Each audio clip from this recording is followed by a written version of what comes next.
Welcome to my channel. Today I am going to explain Chapter 6 क्षितिज भाग 2 यह दंतुरित मुस्कान, जिसे लिखा है नागार्जुन जी ने। यह दंतुरित मुस्कान कविता में कवि ने एक बच्चे की मुस्कान का बड़ा ही मनमोहक चित्रण किया है। कवि के अनुसार बच्चे की मुस्कान में इतनी शक्ति होती है कि वह किसी मुर्दे में भी जान डाल सकती है। कवि के अनुसार एक बच्चे की मुस्कान को देखकर हम अपने सब दुख भूल जाते हैं और हमारा अंतःमन प्रसन्न हो जाता है। बच्चे को धूल में लिपटा घर के आंगन में खेलता देखकर कवि को ऐसा ही प्रतीत होता है मानो किसी झोपड़ी में कमल खिला हो। कवि ने यहाँ बाल अवस्था में एक बालक द्वारा की जाने वाली नटखट और प्यारी हरकतों का बहुत ही सुंदर वर्णन किया है।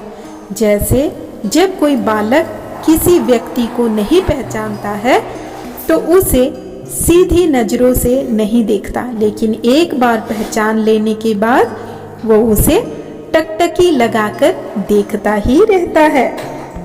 तो कविता है, तुम्हारी यह दंतुरित मुस्कान मृतक में भी डाल देगी जान।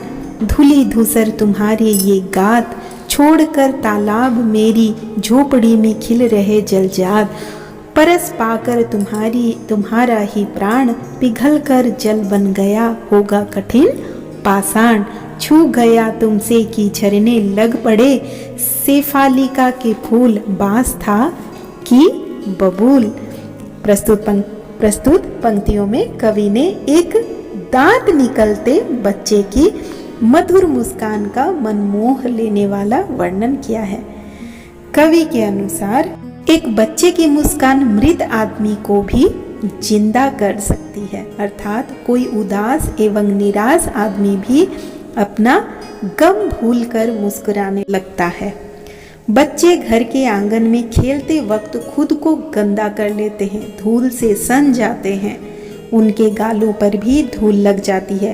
कवि को यह दृश्य देखकर ऐसा लगता है मानो किसी तालाब से चलकर कमल का फूल उनकी झोपड़ी में खिला हुआ है।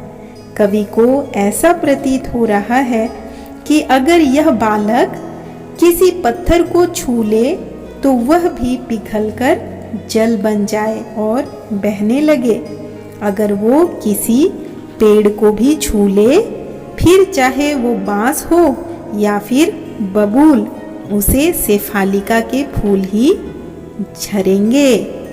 अर्थात बच्चे के समक्ष कोई कोमल हृदय वाला इंसान हो या फिर पत्थर दिल वाला, सभी अपने आप को बच्चे को सौंप देते हैं और यह जो भी करवाना चाहता है वो करते हैं एवं उसके साथ खेलते हैं। यहाँ कवि ने यही कहना चाहा है। दूसरी पंक्ति है, तुम मुझे पाए नहीं पहचान, देखते ही रहोगे अनिमेष, थक गए हो आंख लूं मैं फेर, क्या हुआ यदि हो सके परिचित न पहली बार। यदि तुम्हारी माँ न माध्यम बनी होती आज, मैं न सकता देख मैं न पाता जान तुम्हारी यह दंतुरित मुस्कान। यहाँ पे कवि कहते हैं, शिशु जब पहली बार कवि को देखता है तो वह उसे पहचान नहीं पाता और कवि को एकटक बिना पलक झपकाए देखने लगता है। कुछ समय तक देखने के पश्चात कवि कहता है, क्या तुम मुझे पहचान नहीं पाए हो? कितने देर तुम इस प्रकार बिना पलक झपकाए एकटक मुझे देखते रहोगे? कहीं तुम थक तो नहीं गए? मुझे इस तरह देखते देखते अगर तुम थक गए हो तो मैं अपनी आंख फेर लेता हूँ, फिर तुम आराम कर सकते हो। अगर हम इस मुलाकात में एक दूसरे को पहचान नहीं पाए तो कोई बात नहीं, तुम्हारी माँ हमें मिला देगी और फिर मैं तुम्हें जी भर देख सकता हूँ, तुम्हारे मुख मंडल को निहार सकता हूँ, तुम्हारी इस दंतुरित मुस्कान का आनंद ले सकता हूँ।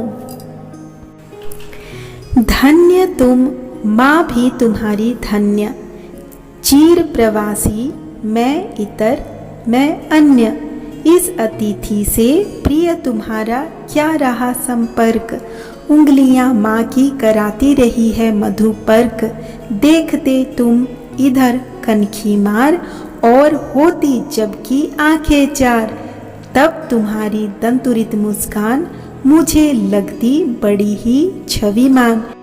प्रस्तुत पंक्तियों में कवि अपने पुत्र के बारे में बताते हैं कि उसके नए नए दांत निकलना शुरू हुआ है। कवि बहुत दिनों बाद अपने घर वापस लौटा है, इसीलिए उसका पुत्र उसे पहचान नहीं पा रहा है। आगे कवि लिखते हैं कि बालक तो अपनी मनमोहक छवि कारण धन्य है ही, और उसके साथ उसकी माँ भी धन्य है जिसने उसे जन्म दिया है। आगे कवि कहते हैं कि तुम्हारी माँ जो रोज तुम्हारे दर्शन का लाभ उठा रही है, एक तरफ मैं दूर रहने के कारण तुम्हारे दर्शन भी नहीं कर पाता, और अब तुम्हें पराया भी लग रहा हूँ। एक तरह से यह ठीक भी है, क्योंकि मुझसे तुम्हारा संपर्क ही कितना है। यह तो तुम्हारी माँ की उंगलियां ही है जो तुम्हें रोज मधुर स्वादिष्ट भोजन कराती है। यहाँ मधुपर्क का अर्थ है, इन पंक्तियों में लिखा गया है मधुपर्क।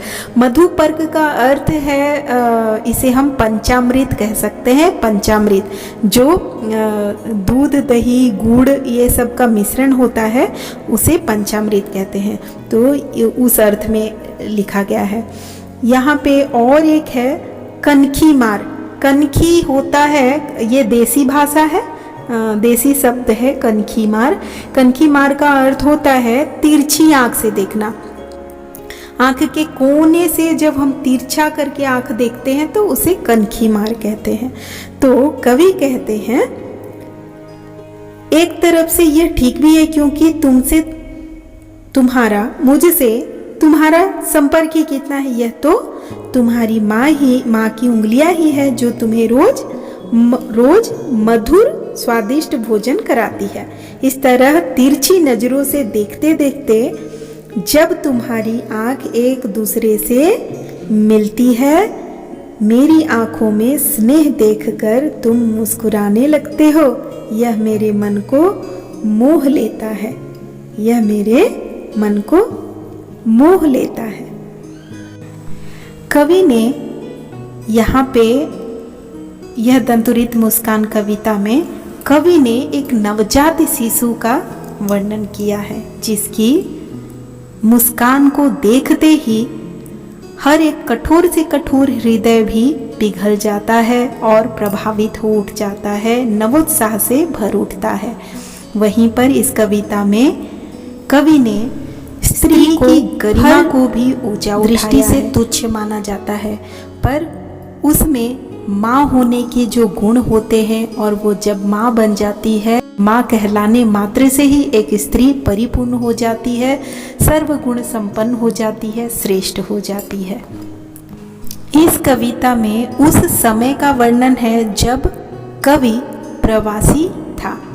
प्रवास के काफ़ी दिनों के बाद जब वो लौटता है तो अपने बच्चे को देखकर, अपने बच्चे की मुस्कान को देखकर वो मुग्ध हो जाता है। उसकी दंतुरित मुस्कान देखकर कवि की निराशा और उदासी गायब हो जाती है। उसे लगा कि उसकी झोपड़ी में कमल खिल उठे हैं। शिशु का स्पर्श पाते ही कवि का हृदय वात्सल्य भाव से भर उठता।